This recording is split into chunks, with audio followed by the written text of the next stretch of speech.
Welcome back to the Flame Archives. Today we're reviewing Jurassic World Rebirth.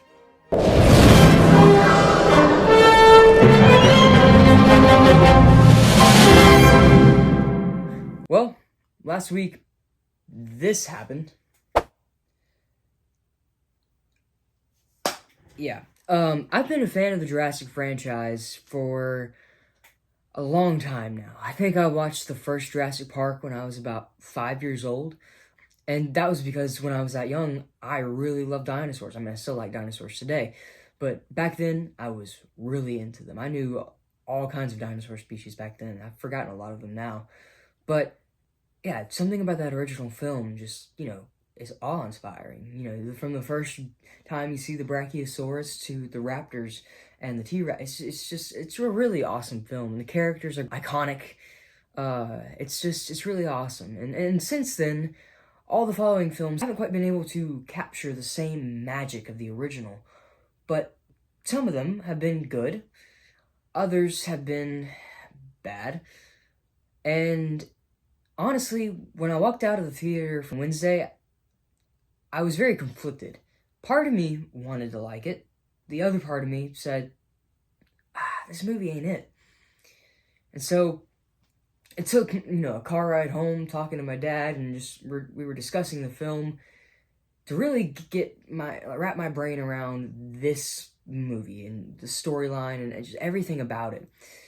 And so today I'd like to kind of review it, talk about it, the positives, the negatives, and just kind of giving you my thoughts on the film. So we're going to start with the film's positives. So I actually really liked this film's opening scene, for the most part. I think it established the T-Rex as a really cool and horrifying, monster dinosaur. Keeping it, in view just enough where you could kind of get some idea of what it looked like, but also kind of hiding some aspects about it. Its size, color, some of the things you couldn't quite tell. It was in that red fog. And kudos to the actor who played the scientist. We're gonna call him Snicker Bar Guy, I guess. He was great showing off his fear of this dinosaur. I mean, like the fact that he was actually like in tears because he didn't want to die, like that's some pretty good acting. But then again, it was a Snickers bar. Yes, a Snickers bar wrapper is the reason that this thing went to crap. I don't know how I feel about that, because on the one hand, it is extremely silly, and it makes you wonder, why is their tech so faulty in these movies that just one little thing like that can go wrong? On the other hand, it does kind of show chaos theory in effect. Dr. Malcolm talks about chaos theory, a series, of unpredictable events that can cause catastrophic events.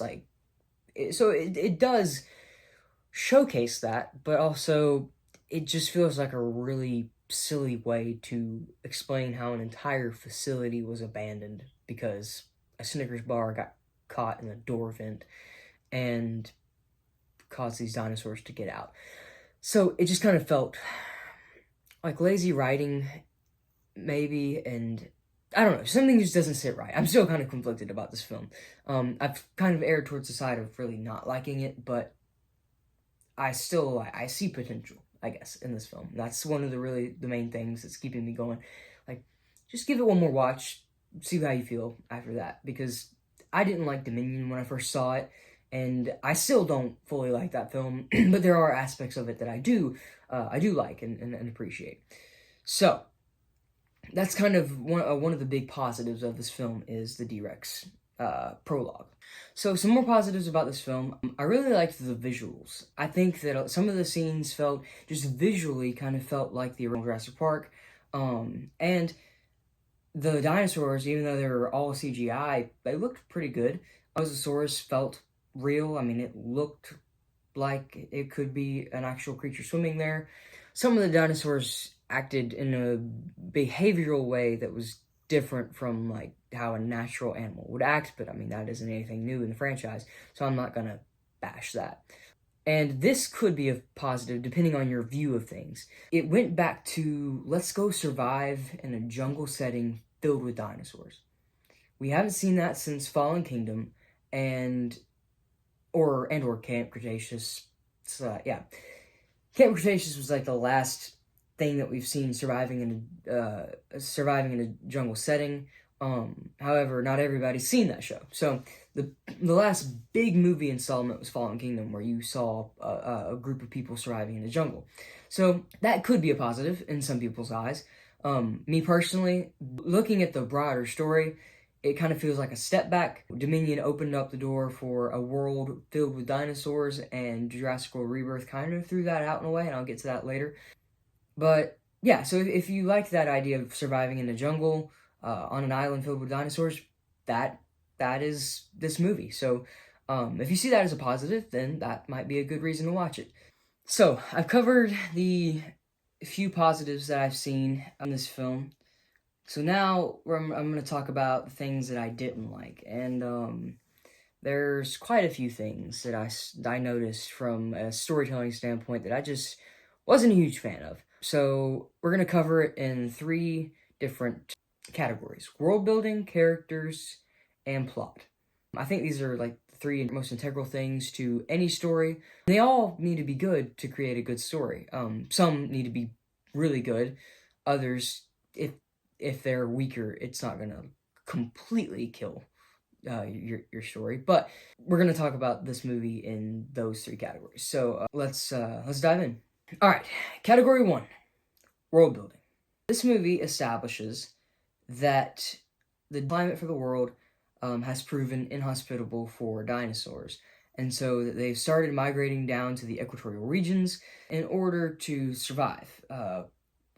And while this isn't necessarily a bad thing, it does seem strange, I would say, in the sense of it just kind of feels like a step back from Dominion, you know? Dominion set up a world, even, again, I have my problems with that movie, and I can review that movie later, some other day on this channel if you'd like. But, so let me know down in the comments if y'all would want me to review that movie. But Dominion, though it had its problems, did set up a world at the end that's filled with dinosaurs. And I saw a lot of potential in that. You know, there's so many stories you could tell with a world with dinosaurs because the world is very big. There's lots of different settings, scenarios that could play out. There was a lot of potential there. So, but the writers for this movie seem to think that let's kind of throw that out. We've seen enough of that through Dominion and Chaos Theory. Let's now kind of shift it. Let's go back to dinosaurs are now an equatorial region, and so there's not as many left. To me, from both a storytelling standpoint and just like a continuation of the franchise standpoint, it doesn't make sense to me, because if you want to make more money off of this franchise, which I don't like that Hollywood tries to just mine franchises until they're bled dry, but if you're going to, Dominion set up a good way to do that. You tell stories in a world filled with dinosaurs. And then, again, that would open up the doorway to so many stories. But the writers and, producers just thought that wasn't the right way to go. And I would be interested to see as to why.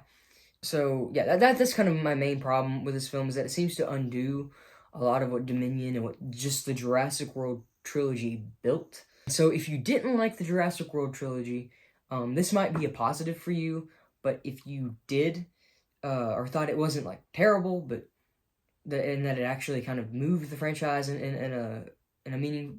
it forward in a meaningful way, then this can be seen as a negative. So I get it's all opinion, but this is just how I interpret this whole situation. So this movie's plot circled around the crew going to get DNA from the 3 largest dinosaurs in order to find a cure for heart disease, because the dinosaurs have the largest hearts. And I could have seen this film, this same concept, same plot, being done in the dinosaurs in our world setting.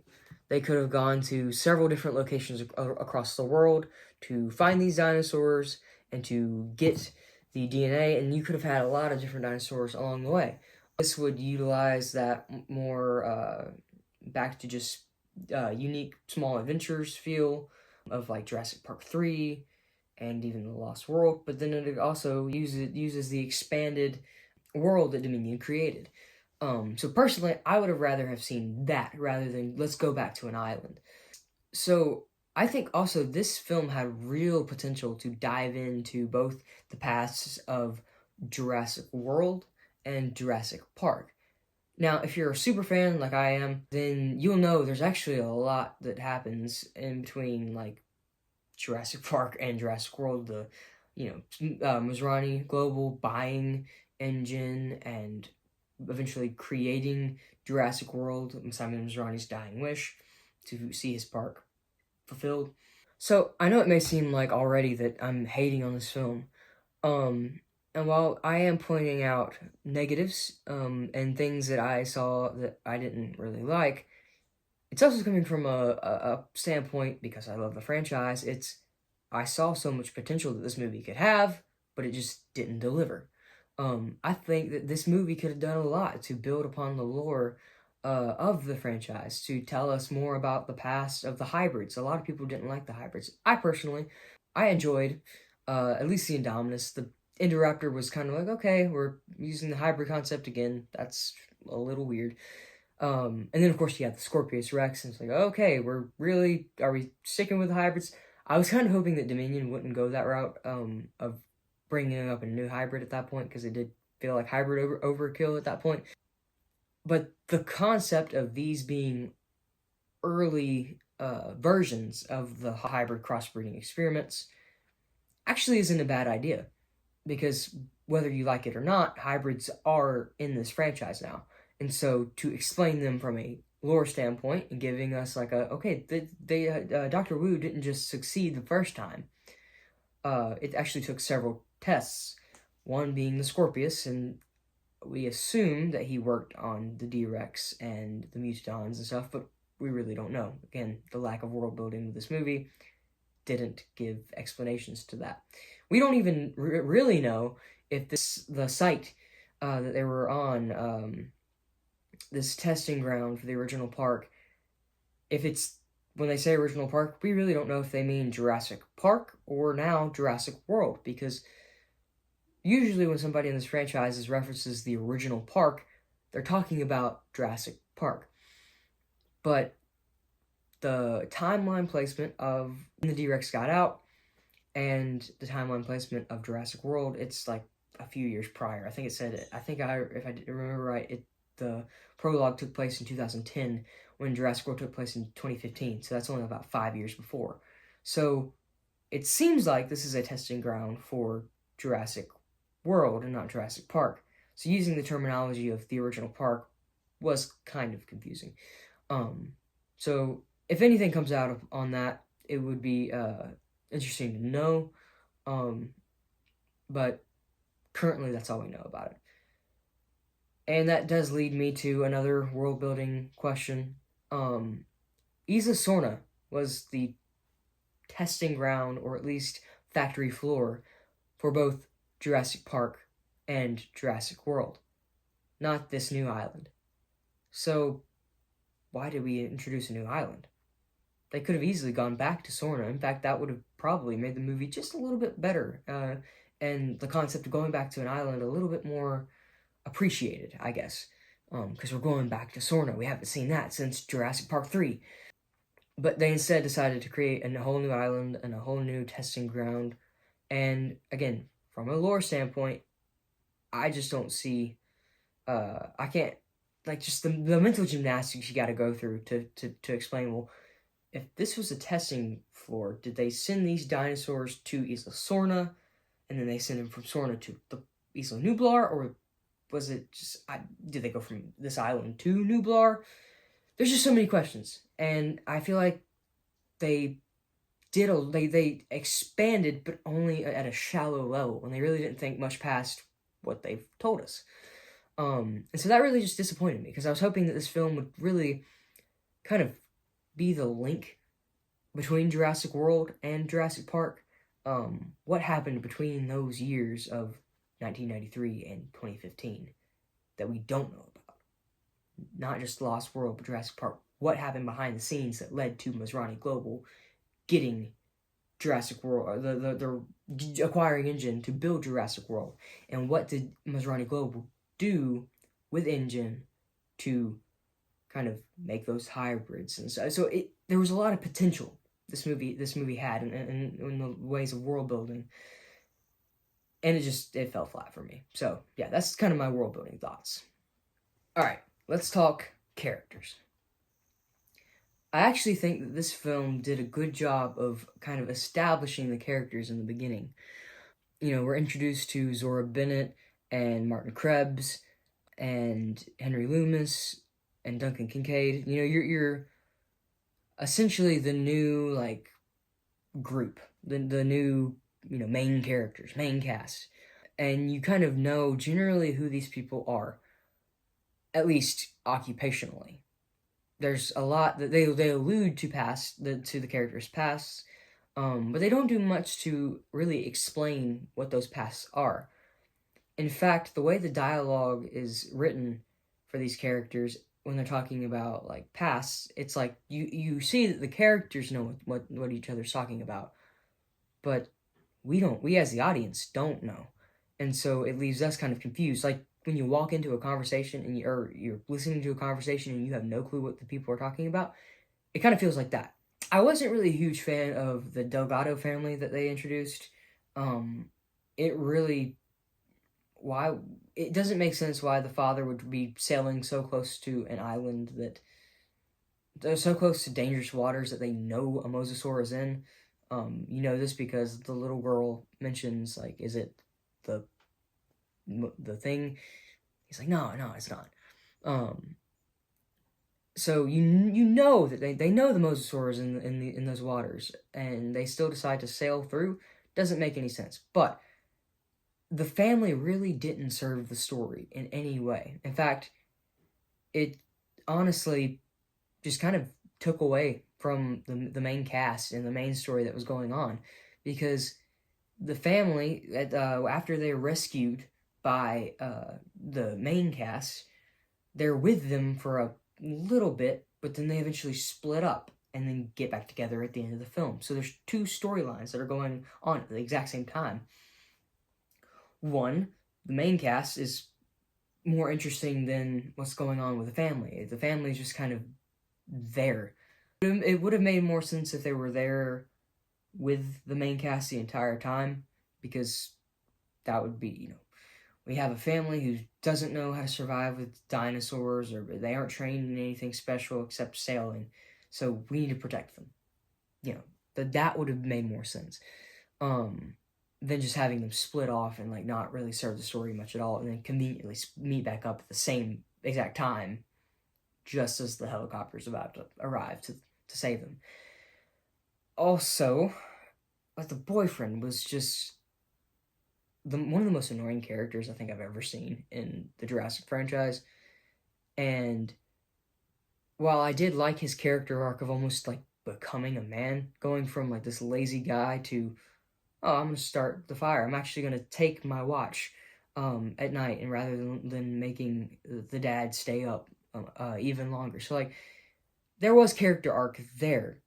There was story that was told there, but I don't think the story served the main story that was going on, which was trying to get the DNA from the three largest animals.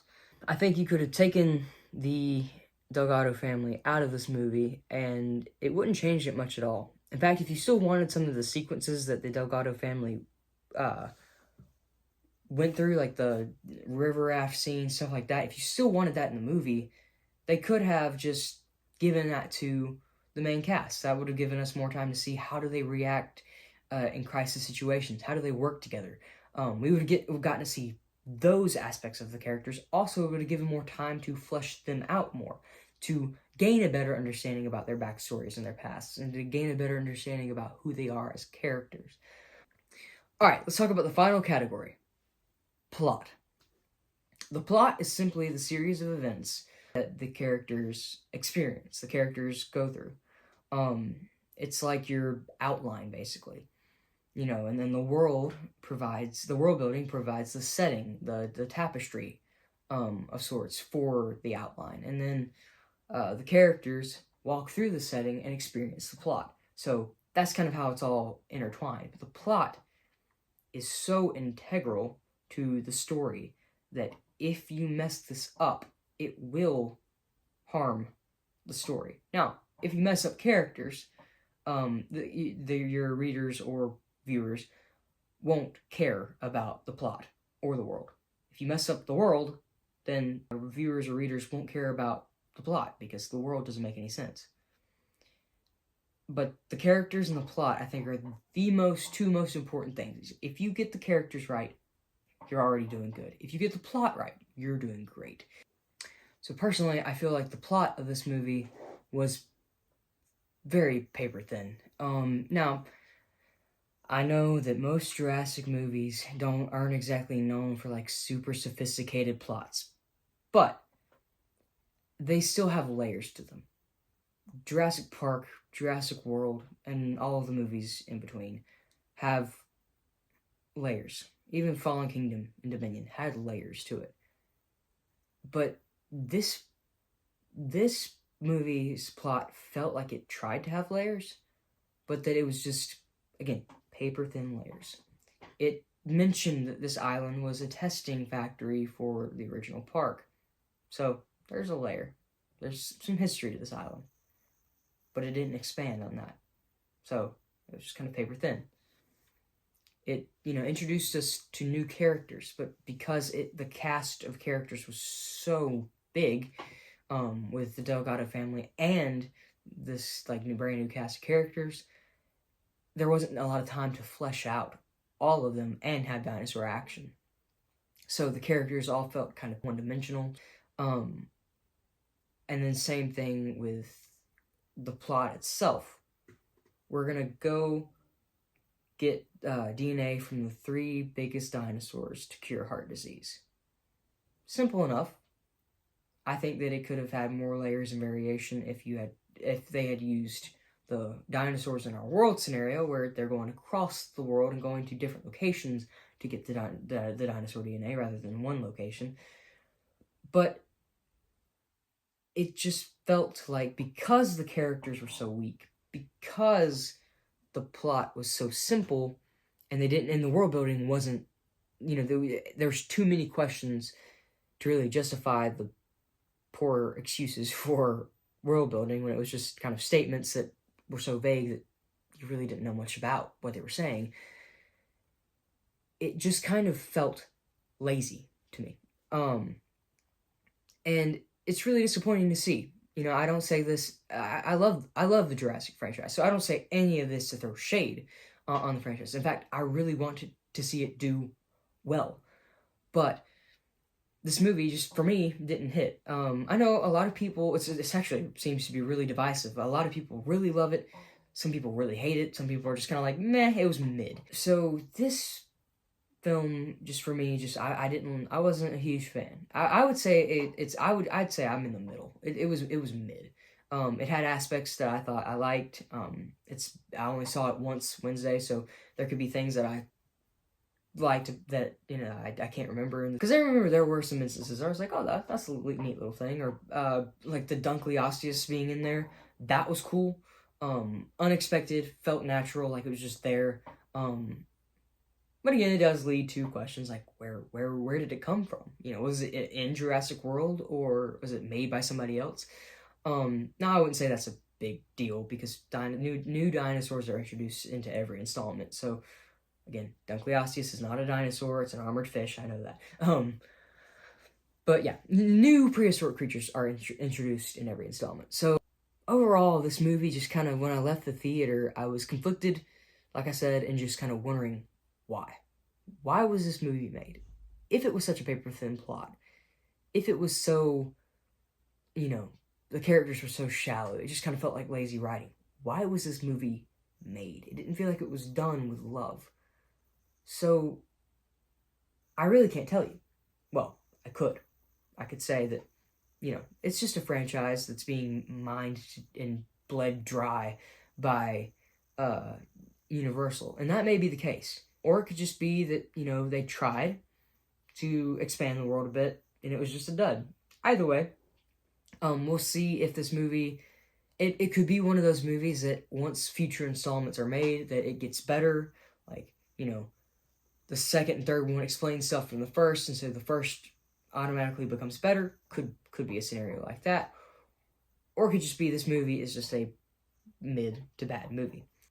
But those are just my thoughts. Let me know your thoughts in the comments. Did you like it? Did you hate it? Is it just kind of mid?